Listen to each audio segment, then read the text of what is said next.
The prosecutor did mention to the court that they are the two individuals that still have to be extradited back into South Africa. And in the interim, we'll be proceeding with the 5 accused in court. Uyise Mhlabeleli Kinen aka Forbes Tony Forbes ukholele ekutheni ingqondvo lowahlela kubulawa kwa aka asengakaboshwa. The DA has never practiced cadre deployment, so never will practice cadre deployment. Umholi we-DA John Steenhuisen ucitsile tinsolo letithi licembu lakhe nalo libeka abaholi etikhundleni tembuso ngebulunga babo.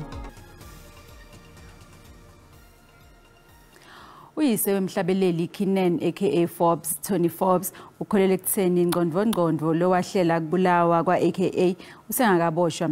Ukhiphe letiphimisele inkantolo yamanje eThekwini ngesikhathi kuvela kwecala ababekwa icala labasikhombisa lapho aphinze wathi khona kungumakucala lihambo loludze lekutfola timphendvulo aka nemngani wakhe lebangishef lodumile Tibelo Tips Mthwane kuthiwa badujulwa ababulawa eThekwini ngaphandle kwendzawo yekudla ngenyanga yendlovana nyakenye. Lelicala ke litawubuyela enkantolo mhla tisithupha kule nyanga letayithwasa. Lenkantolo beyigcwele iphuphuma bekunetikhulu temaphoyisa umndeni wemufi kanye netihlobo tebasolwa. Basolwa lekungulindo uhle Mkhwanazi, Lindani Ndimande, Siyanda Edi Miyeza, Mziwethemba Havi Gwabini nalindo kuhle Ndimande bangene kule nkantolo batifihle ngetifonyo. Labasolwa babukene nemacala lalishumi lafaka ekhatsi lamabili ekubulala, ekuhlela kubulala, ekwetama kubulala nelekuphatha tibhamu letingekho emthethweni. Umbuso wente isiphakamiso sekuthi lihlehliso lelicala kute uphothula tinhlelo tekubuyisa labo lababoshelwe eSwatini. The prosecutor did mention to the court that they are the two individuals that still have to be extradited back into South Africa. And in the interim, we'll be proceeding with the 5 accused in court. And at any stage when they are granted back into South Africa, they will be joined to this case. Babe wa aka Tony Forbes uthi umndeni wakhe utawuthola kuthula mhla kuboshwa ngqondvo walesendo. For me, it is the start of that next stage. It doesn't represent that, we're there. It's really the start to get closer to the truth, to find out who is really behind all of this. But it's an important step that we have to go through. We're still only at the bottom of the pyramid. Lelicala lihlehliselwe kumhla tisithupha enyangeni letako kute kutawucinisekisa ludzaba lwebheyili. Basolwa batawuchubeka nekuhlala esitokisini. Ikomiti lekuthuthukiswa kwetemnotfo ku-ANC lethembise kuyisebenta indzaba yagesi netinkinga tekhanjiswa kwempahla njengetintfo letibambelela umnotfo wakuleli. Sihlalo wale komiti Mamluko Kupayi utsi kwanziswa kwetimboni kutawubekwe mbili kwendela kukhulisa ematfuba ekutshalwa kwetimali nekuvula ematfuba emsebenti. Kupayi utsi kunyenti lekufanele kwentiwe kuvula ematfuba emsebenti nekwenta ngcono lizinga lekuphila lebantfu labanyenti labavaleleke ngaphandle. Lidzaba ke lwekungasebenti kwebantfu labasha utsi leyo ke inkinga lenkulu nenebungoti. Licembu le-ANC lithi ithembisa likhetho tihlose kwenta ngcono kusebenta kwemnotfo. I-ANC ithi kusombulula tinkinga temnotfo kutawusita ekwenzeni wetimboni letona titawusita ekunyuseni imali lengenako tiphindze tisekele imali ecokelwako ukucinisa tinhlelo tahulumende. Lenhlangano ithi kuba nenhlelo luphatsekako lwetimboni kubukwa kuvula ematfuba emsebenti kufana nekusebenta letinkinga letfaka ekhatsi temandla tekuthutsa kanye nemanti. It's already taking decisive action to resolve the two major infrastructure challenges which are constraining our growth, to ensure that we can see investment, to ensure that we can see more job creation. And those two challenges that we talk about is the issue of energy security and dealing with load shedding, but also dealing with the issue around logistics, ensuring that there's efficiencies of our rails and ports. In addition, we have also increased investment in the expansion of water infrastructure. I-ANC iphindze ihlela nekuthi ivele timboni timqoka letfaka ekhatsi tensimbi nekuthi kufakwe emandla etimboni letfana leto ticita timoto letisebentisa gesi. The steel and the cement industry as the strategic industries in the country is one of the biggest input costs to the manufacturing of those is electricity. And when you are unable to provide, if you like, adequate uninterrupted electricity supply, that undermines their competitiveness, productivity, so on and so forth. I-ANC ithi isinyathelo sekusondela etimotweni etisebenzisa gesi kuvula iminyango kulabo labenta impahla kokha letimoto netinsimbi tsite nanekuqinisekisa ukuthi nalokunye lokudzingeka kweletimoto kukhicitwa khona lapha ekhaya lokutawuhlomulisa timboni letisebenta ngeplatinum.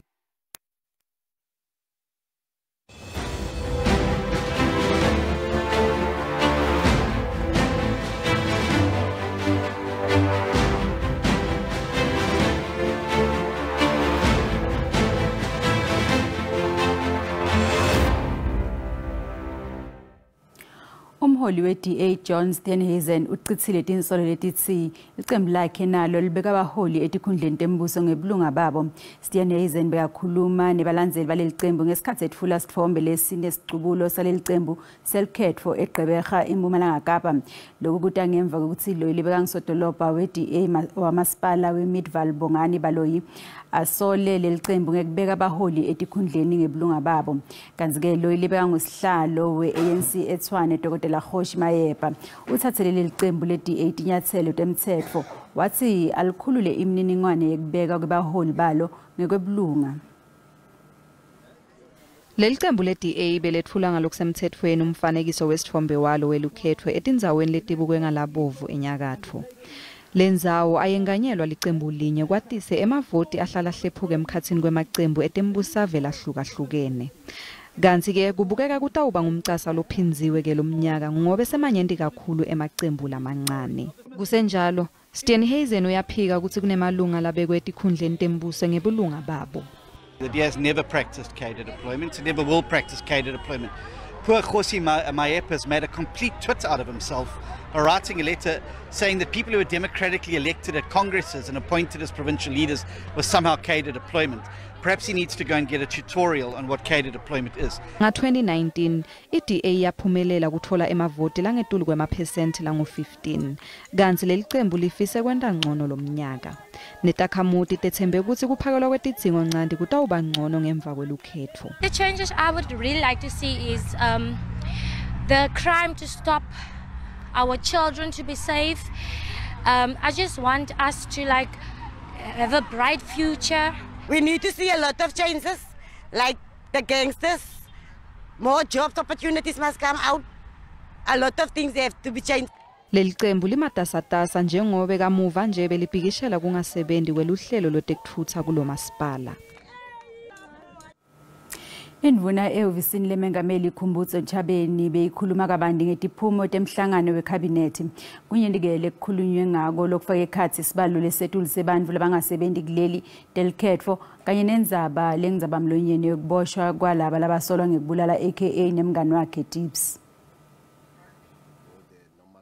Indvuna ehhovisini lebumengameli Khumbudzo Ntshabeni ithi lesibalo lesetulu kuleli vese abantu labangasebenzi tinkhomba tekuthi Hulumende kumele ende taba tekuvula amathuba emisebenzi. Evikini lelengcile i-Stats SA yamemetela ukuthi isibalo sebantu abangasebenzi kuleli sanyuka nga-32.1% ekoteni yesine weminyaka wa-2023.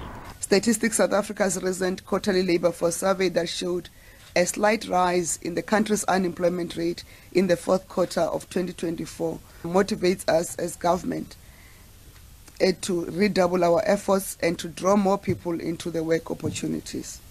While our economy continues to create jobs, it is not at the level that government aims to achieve in order to address the challenge of unemployment.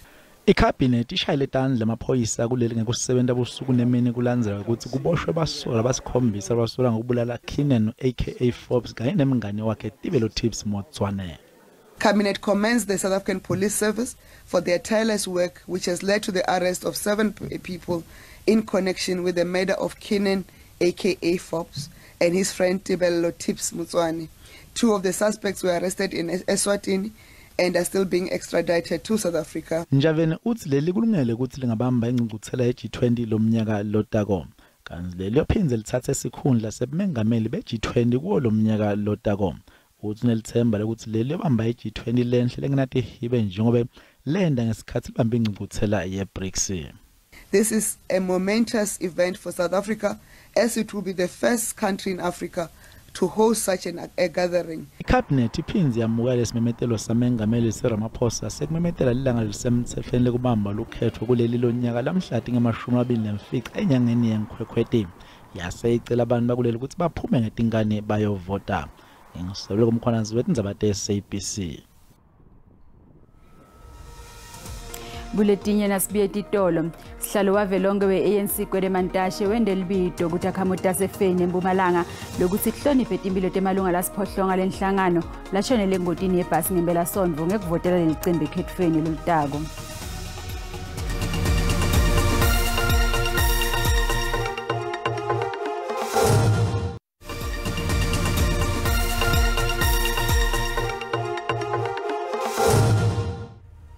Asikomukele mbukele esigabeni sesibili setindzaba teSiswati SABC nasanza ngena ukhethe kahle tisekhona hlala nathi. Iparlamente ifuna luvo lwetemthetho mayelana nekuthi ingachubeka nobe ilubekele pholo lobutako ludzaba lwemtsetfosivivinyo we-SABC. Lokhu kulandzela ukuthi ikomiti lelibukene netekuchumana nebuchwepheshe libe nekukhatsateka ngekuthi lingahle lingabi nesikhathi lisanele sekutfola luvo lwemphakatsi ngembi kwekuthi iparlamente iphelelwe isikhathi mhla tinge-21 ngenyanga yeLweti. Lo mtsetfosivivinyo we-SABC uhle sekuqinisa emandla ekuphatsa kuhlela kahle ibhodi buka letinye tindlela tekwenta imali kule nkampani. Umthetho sivivinyo wenhlangano lesakatela sive iSABC ulengela eweni kulandzela ukuthi likomiti lelibukene nawo lifuna kutfola betemthetho batowuhlatiya basho ukuthi ungachubeka noma ulinze iparlamente letawutsatsa ematomu emva kwelukhetfo. Whether it is about deferring, it's part of proceeding.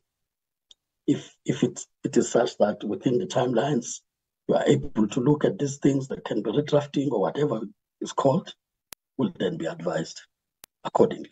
Ganzike labanye kuleli komiti bathi awuhlehliswe lo mthetho sivivinyo. We should consider in this meeting agreeing that the bill should be deferred to the next administration, meaning the next Parliament. Lo mthetho sivivinyo uthi indvuna yelitiko letekuchumana ayichamuke nelisu lelisha lekwabela lenhlangano imali kungakapheli iminyaka lemithathu nase uphumelele lo mthetho sivivinyo wabekwa ngalokusemthethweni ukuthi usenjetiswe. Let's look at how best can we engage Treasury because we can't leave this public broadcaster to collapse, looking at the fact that the bill somehow was intended to assist. Inhlangano yemphakathi letipita nge-Save Our SABC, iSOS ithi lo mthetho awubekwe eceleni nobe uvele unkankanyo iparlamente lotothatha ematomu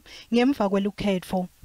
The bill has got no funding model. Instead, it proposes a funding model framework that the minister has about 3 years to develop. And the SABC is in a financial crisis and it needs immediate remedies. iSOS ithi lo mthetho sivivinyo ngendlela longiwo utawugunyata indvuna yalelitiko ukuthi ifake sandla igabudzele tindzabeni talenhlangano. Sihlalo wavelonke we-ANC Kwedemantashe wende libito ukuthi akhamuta sefeni eMpumalanga lokuthi atihloniphe impilo temalunga lasikhombisa alenhlangano lashonele engotini yebhasi ngempela-sonto ngekuvotela leli cembu ekhethweni lolutako. Mantashe bekakhuluma enkonzweni yesikhumbuto sawo lapha avalise khona ukuthi laba labashonile bebasebenzela leli cembu njengebe bebabuya emcimbini bekwetfula ngalokusemthethweni kweluhlu lwetethembiso lwalenhlangano eThekwini nakwendeka lengoti. Bahlangene ukukhumbula tinintabo letindlule emhlabeni engotini yebhasi. ANC yethembise kusita lemindeni lelahlekelwe. The point we're making is that we will not forsake or leave these families because of the death. We will work with them, we will support them at all levels of the organization, branches, region, province and national. It will start with helping them claim from RAF and it will go with many other things that we'll do. Labasenzile bobonga ANC ngokubasekela bathi kudzimade kube nginyala bathi kusilengoti yendeke njani. Azange ngibone lutho bengilele nami ngabona nje sengiphansi sekuchuma intamo yami. Mara njengoba Ramaphosa athi uzosisupport sibonga kakhulu. Ngibonga kakhulu ku-ANC ngokuthi ithi izosichasa for ukulimala kule ngozi esayithola ngeSunday ngoba mina nje ngokungakwami azange ngibone lutho masigcina nje ngilele angizange ngibone ukuthi kwenzakalani mathi ngithi ngiyaphaphama ngayithola ukuthi ibhasi seyiwile sekunabantu abaphezulu ulindeleke ukuthi babeke endlini yabo yekugcina ngemgcibelo. Sikubutile ke mbukeli ukuthi uthini umbono wakho ngemthetho lawatiwa ngebelabel wekwenganyelwa kwetikolo lowemuka onke emandla abatali wanikete litiko letemfundo lesisekelo umbono wakho uyalandzela.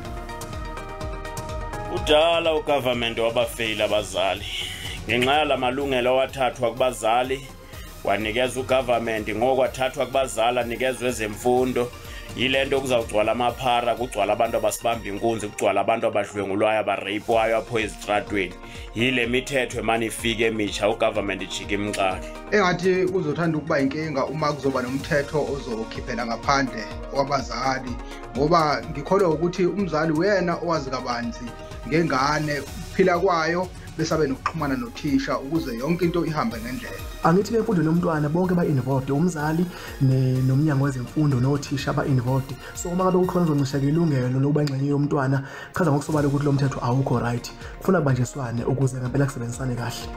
Msakazi mina ngihambelane nalo mthetho obekiwe ukuthi manje kuphucwe abazali ukulawula kwezikole ngoba phela kuzokwenzeka la kuthiwe iziko lezemfundo manje selivumela ukuthi abantwana bakhulelwe nje noma kanjani ezikolweni thina singabazali singabi esethi isikole abantwana bethu laba befunda la ngibona bahlelile phezulu ema-ofisi ababhekane nabothisha isikole singanyelwe abazali bangasiphuci lawo mandla. Lona-ke ngumbono mbukeli SABC ngeke thweswe ukudiphendulela ngawo.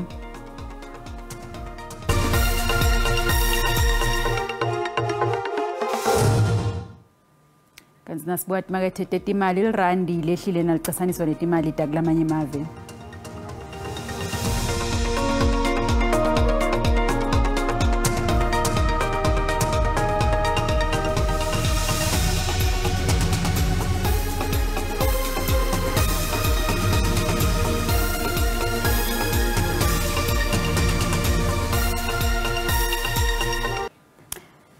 Sesishave mbombela sive ukuthi kunadiphi lamuhla letiphume embiteni den wotanato.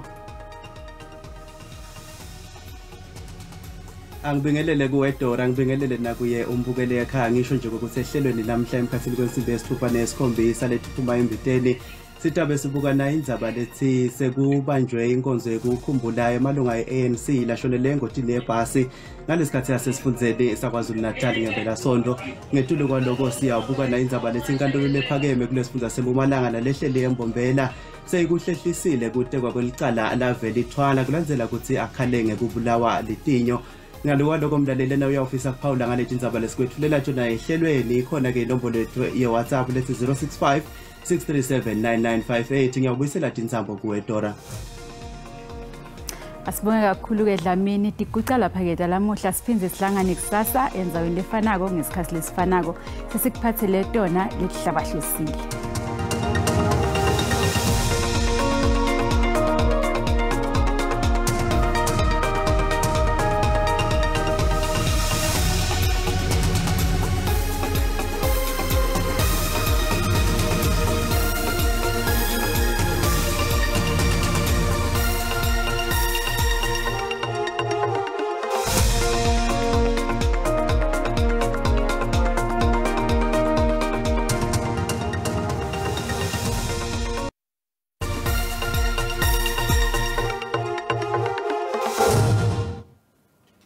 ngetela shona nginazabatalo kanjalo ngetela shona nginaso simo selitulo sibonge ektora kanzi ke masibuka sithombe sethu elangeni la kusihlwa namuhla mahle kakhulu ke mathuba emvula mawubuka ngaleke sifundzeni Northern Cape njengoba lapha kuye ke la 60% mawuyake la eNtshonalanga Kapa alapha kuye ke la 30% kanzi ke naselangeni la kusasa asesemahle kakhulu amathuba emvula njengoba lapha kuye ke la 60% likhombisa ke kumbonya ngemafu mawehla uya ngaleke la eNtshonalanga Kapa kanzi ke mawempumalanga Kapa likhombisa ke kumbonya ngemafu khona ke la netipatu tenkungungwane lomuhle kanzi ke la sixwayiso lesivela kubaka South African Weather Service likhombisa ke kujuma kakhulu kade encane nesifundza ke ke la Eastern Cape kanti ke kukhombisa kuba nemoya logijima ngale ke elwandle kanti ke naselangeni lakusasa sikhona ke lesixwayiso sekujuma ke kwelitulo lapha esifundzeni ke la eNorthern Cape kanti ke ngahle ukuqubuka umlilo ngale ke la emadlolweni lathi esifundzeni ke la Eastern Cape ngale kubogcebeka nangale ke la eNtshonalanga Kapa ngwalo lomuhle kanti ke masichubeka sibukela ke la emazinga ekushisa kuthi semenjani ikakhulu kade elangeni lakusasa masibuka ke la sifunza eGauteng ngale ke kuPretoria hleli lapha ku31 kanti ke Vereeniging eCarltonville hleli lapha kuye ke la 30 kuyashisa kuleto ndzawo leto kanti ke sifunza iLimpopo ngwalo lomuhle kufuthumele mawubuka indzawo leti ngala kuBakersford njengoba lapha ku25 kanti ke kuyashisa eMokopane mawubuka ngela kuBothwanda ohleli lapha ku27 nangale ke la kubo Musina kanti ke sifunza impumalanga ndzawo letifana ke la nabo sikhukhuza likhombisa ke kufuthumana nangale kubombombela wehle kubomjindi bodindele emsawa wedingidoda hleli lapha kuye ke la 26 njengoba lifuthumele kanti ke Emelo hleli lapha kuye ke la 23 mawubuka ndzawo letifana nabo Vryheid ngale ke KwaZulu Natal likhombisa ke kufuthumala uLundi Lady Smith Richards Bay hleli lapha kuye ke la 31 lokusho ukuthi kuyashisa kuleto tindzawo leto ke sifunza ke la Eastern Cape indzawo letifana nabo Grafi hleli lapha kuye ke la 39 kanti ke ngale nquba mawubuka ke lapha khona hleli lapha kuye ke la 40 kuyashisa kuleto ndzawo leto kanti ke eVilomo hleli lapha kuye ke la 39 kanti ke masichubeka sikubukela ke la sifunza iWestern Cape ngale kubo Vredendal hleli lapha kuye ke la 30 ngwalo lomuhle Glen Williams hleli lapha kuye ke la 32 mabuka ndzawo letifana nabo Beaufort West kuyashisa njengoba lapha kuye ke la 39 sifunza ke la iNorthern Cape indzawo letifana nabo Uppington likhombisa ke kushisa kuleto ndzawo leto ke nangale boCalvon njengoba hleli lapha kuye ke la 38 kanti ke Springbok hleli lapha kuye ke la 32 ngwalo lomuhle nangale ke la kubo Kimberley njengoba lapha kuye ke la 35 kanti ke masichubeka sibukela ke la sifunza iFree State indzawo letifana nabo Frankfurt likhombisa ke kushisa ngale kubo Sasolburg njengoba hleli lapha kuye ke la 31 kanti ke kubo Bothaville hleli lapha kuye ke la 33 Welcome hleli lapha kuye ke la 33 nakhona likhombisa ke kushisa ngwalo lomuhle kanti ke la masibuka ke la sifunza iNorthwest ngwalo lomuhle mabuka ndzawo lifana uMahikeng likhombisa ke kushisa kuleto ndzawo leto ke nangale kubo Tosca wehle njalo yofika ngale kubo Vryheid njengoba hleli lapha kuye ke la 33 ngwalo lomuhle kungako bengikuphathele kona ngithi kini busuku abube ngilobuhle